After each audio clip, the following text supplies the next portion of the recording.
అందరికీ నమస్తే. మేమైతే ఈరోజు హైదరాబాద్ నుంచి ఖమ్మం వెళ్తున్నాం. మాకు తెలిసిన మా చుట్టాలది మోడల్ ఫంక్షన్ ఒకటి ఉంది, దాని గురించి వెళ్తున్నాం. ఇదైతే విజయవాడ హైవే చూసుకోవచ్చు మీరు ఎంత క్లియర్గా ఉందో. కానీ ఇక్కడ మనం బండి హైవేలో నడిపేటప్పుడు జాగ్రత్తలు తీసుకోవాల్సింది ఏంటంటే ఓవర్టేక్ ఓవర్ చేయకూడదండి. ఎక్కువ మనం ముందు వచ్చే బండి పక్కన వచ్చే బండిని చూసుకొని చేయాల్సి వస్తుంది. అంటే దీంట్లో ముందు వచ్చే లేవు కాబట్టి ఇబ్బంది లేదు. ఓవర్టేక్ చేసినప్పుడు మాత్రం ఆలోచించి చేయాలా. అది ఒకటే కొంచెం హైవేలో జాగ్రత్తగా పాటించాల్సిన విషయం. కంపల్సరీ పక్క సైడ్ తీసుకుంటే మాత్రం ఇండికేటర్ వేసుకోవాలా, లెఫ్ట్ తీసుకుంటే ఇండికేటర్ వేసుకోవాలా. ముందు మాత్రం చూసుకొని జాగ్రత్త డ్రైవ్ చేయాలా. ఫోన్లు గిట్ట చూడొద్దు, అది జాగ్రత్త డ్రైవింగ్ చేయాలా. ఎక్కువ స్పీడ్ పోవద్దు. మన కంట్రోల్ కాదు బండి 120 గిట్ట పోయిన బండి కంట్రోల్ కాదు. ఈ 70, 80 అంటే ఈజీగా కంట్రోల్ అయితే ఏదన్నా అడ్డం వచ్చినా ఏదైనా వచ్చినా కానీ ఈజీగా కంట్రోల్ అవుతుంది. అందుకని స్పీడ్ ఎక్కువ పోవద్దు, జాగ్రత్తలు పాటించండి, సేఫ్గా ఉండండి. Thank you so much. ఇదండి వర్షాలు పడాలి, చెట్లు కూడా చూడండి ఎంత పచ్చగా కనపడుతున్నాయో. అవి చాలా అందంగా.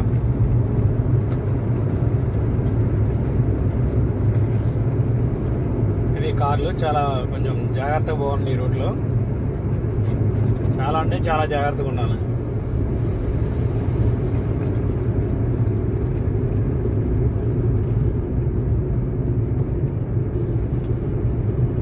విజయవాడ హైవే ఇది.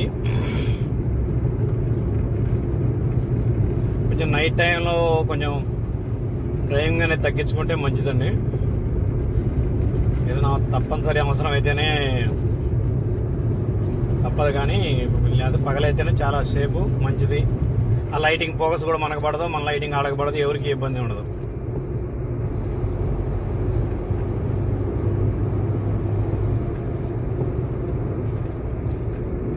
ఏదన్నా పంచర్ కానీ ఏదన్నా అవ్వచ్చు బండి మనం ఫ్యామిలీతో పోయేటప్పుడు. మెకానికల్ కాబట్టి మనం కొంచెం పగలు వెళ్తే మనకు అన్ని అందుబాటులో ఉంటే ఈజీగా ఉంటాయి. ఏదన్నా కానీ సాల్వ్ చేసుకోవడం. అదే నైట్ అయితే చాలా రిస్క్ అవుతుంది, మనకు అందుబాటులో ఉండవు.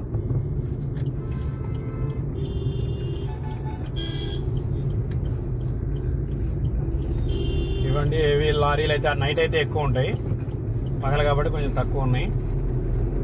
కార్లు నడిపేవాళ్ళు కాబట్టి అందరూ చాలా జాగ్రత్తగా నడుపుతారు, ఇబ్బంది ఏమి లేదు.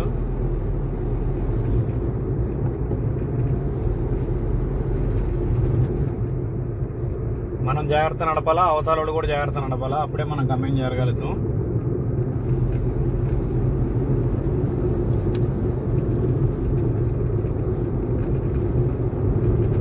వంద 150, 120 అంత స్పీడ్ కొట్టి పోయి ఇంటికి పోయి చేసేది ఏమీ లేదండి.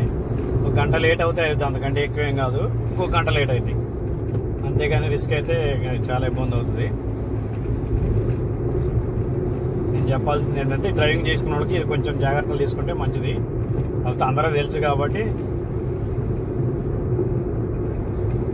నా వంతు నాకు తెలిసింది ఏదో నేను చెబుతున్నాండి. భువనగిరి సూర్యాపేట హైవేలో ఇది బోర్డు సూర్యాపేట.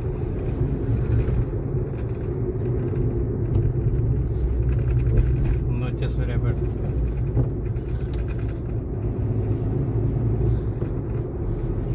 కొంచెం అక్కడక్కడ తడబడుతున్న మాటలో. నేను కొత్త కాబట్టి యూట్యూబ్ కొంచెం అడ్జస్ట్ చేసుకోండి. ఎక్కడన్నా వాయిస్ గిట్ట రాకుండా ఏదన్నా కొంచెం తడబడ్డా ఏమనుకోవద్దు. కొత్తలో ఎవరైనా ఇదే ప్రాబ్లం. ఇంప్రూవ్ అయినాక అప్పుడు కొంచెం ఏమైనా మంచిగా వస్తాం, అప్పుడు ఆలోచించి చూద్దాం.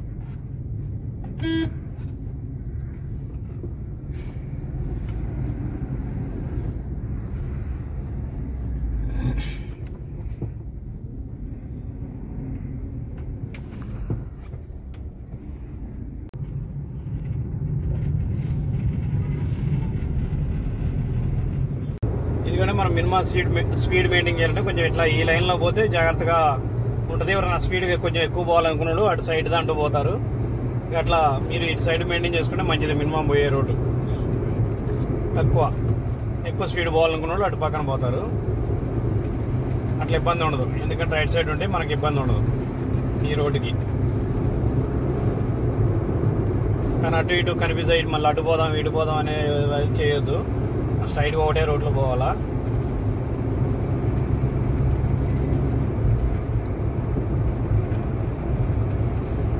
ముందు అట్లా చూసుకుంటుండాలంటే అక్కడ యూటర్న్ కోసం కొంతమంది ఆగుతుంటారు.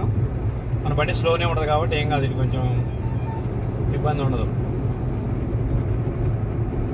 హెవీ వెహికల్ కూడా అట్లా ఇదే రూట్లో పోతుంటాయి చాలా వరకు.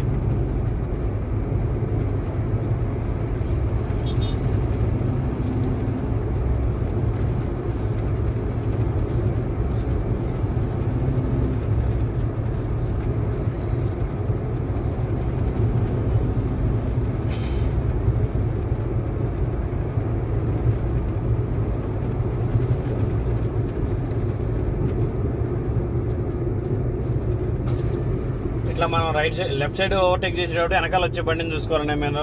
మినర్లో అద్దంలో చూసుకుంటే మీకు తెలిసిపోద్ది.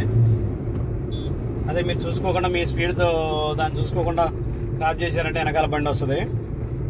దాని స్పీడ్ కొంచెం అంచనా వేసుకోవాలి మనం. అది రావట్లేదు అన్నప్పుడే ఇది మనం ఇది లెఫ్ట్లో తీసుకోవాలి.